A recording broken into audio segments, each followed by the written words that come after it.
Entonces, aquí con las bodegas llenas de capecitabina y el señor pobre negro muriendo de cáncer de colon en Quibdó.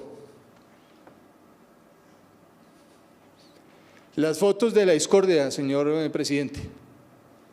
Allá está la insulina y tengo más fotos que se las pasé a la doctora Angie para que yo no sé si se puedan publicar, por favor, porque es que tengo hartas fotos y quisiera publicarlas, la verdad es que sería muy bueno publicarlas. La insulina, porque es que me dicen que soy mentiroso, presidente. Si yo las vi, le tomé la foto yo, ni siquiera llevé equipo de comunicaciones, con el celular que tengo ahí tomé las fotos.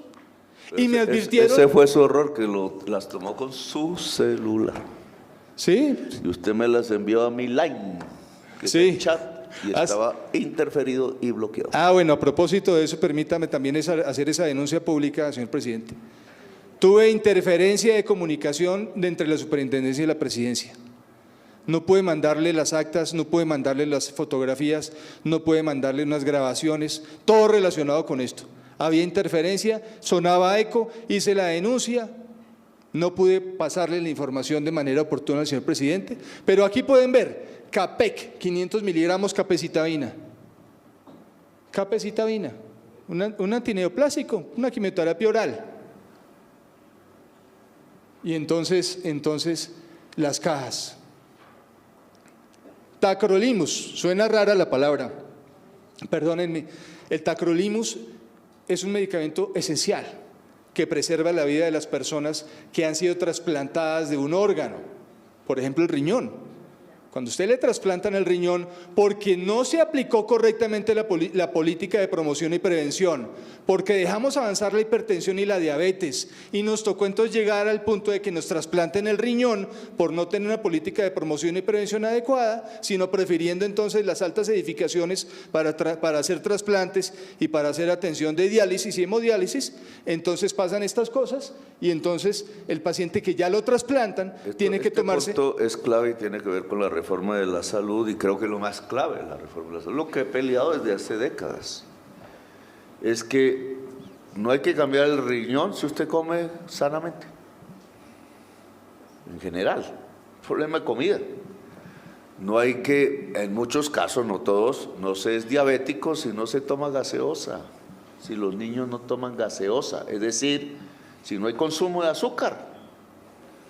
Claro, el azúcar es un negociazo en Colombia y entonces ¿cómo van a prohibir el azúcar? Entonces ponen a los grandes empresarios del azúcar a sabotear los impuestos al azúcar. Pero resulta que es prevención, porque si usted toma azúcar se vuelve diabético. Si usted come mal, mucha grasa, cosas de esas, pues le puede perder el riñón. Y entonces ya cuando va a prevenir, o sea, decirle que qué tiene que comer es barato, en el colegio, en el sistema preventivo, que debe ser el sistema de salud, prevenir es mejor que curar, pero ya cuando toca de la operación se nos fue un billetal de la sociedad colombiana y puede que el paciente muera innecesariamente para ese momento. Entonces, digamos, estos son ya los costos de no tener un sistema preventivo, que no han querido generarlo, porque los congresistas a través de la ley le han dado la responsabilidad de la prevención a las EPS privadas. Y si el negocio de las EPS privadas es que la gente se enferme, entonces ¿para qué va a disminuir la enfermedad? Es un sistema perverso, porque lo primero que hay que hacer es que se prevenga. Los países que tuvieron sistemas preventivos más complejos, más grandes, tuvieron menos muertos del COVID. Eso me pasó a mí.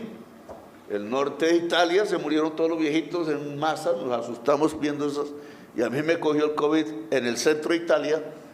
No me morí, pero sí morí, vi morir los viejitos que estaban al frente, hice un artículo de homenaje a ellos esas noches. Pero el sur de Italia no tuvo tanta muerte. ¿Por qué? Porque el sur de Italia y el centro de Italia tienen un sistema preventivo, y el norte, por ser más rico, hizo lo de Colombia. No, que cada cual pague su póliza de seguros, y se murieron.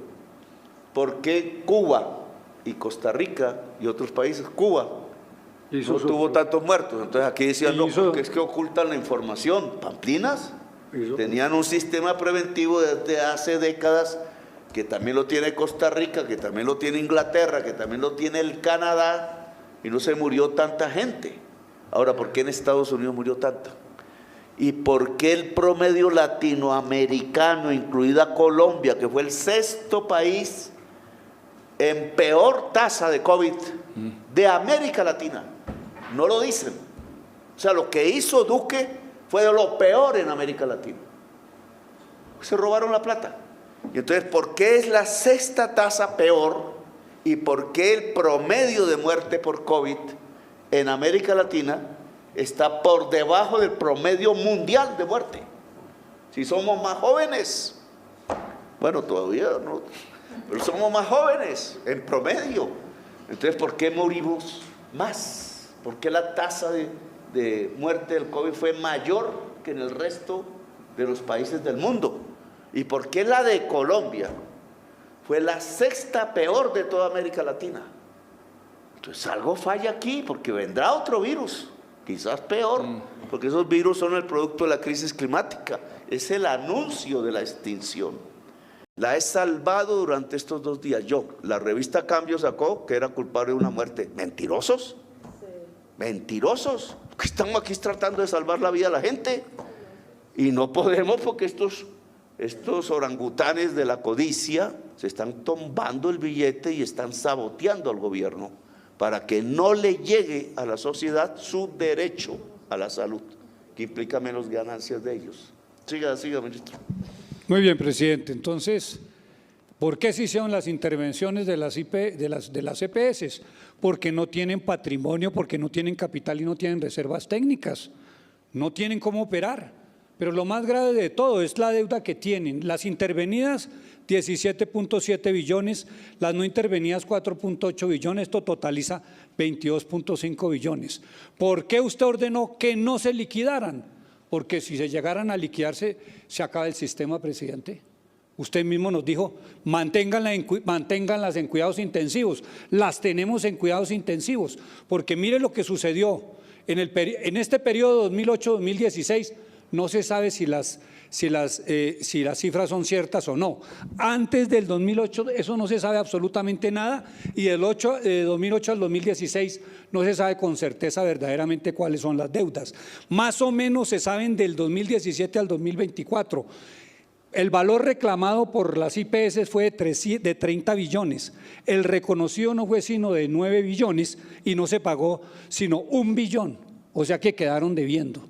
Si ahora entramos, no hay capital, no hay reservas, no hay patrimonio, pues va a quedar el sistema que no va a poderle pagar a nadie. Por eso es urgente la reforma, por eso es que necesitamos la reforma de manera urgente. Pero ya hemos perdido 2 años y medio, señor presidente, y ahora pues nos enfrentamos con todo tipo de problemas, en este caso, por ejemplo, el de los medicamentos.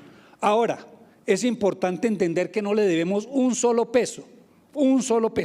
Y ahí continúa el ADRES para que el doctor Félix Martínez nos muestre con claridad que hemos pagado absolutamente todo y estamos en proceso de no dejar absolutamente nada sin pagar.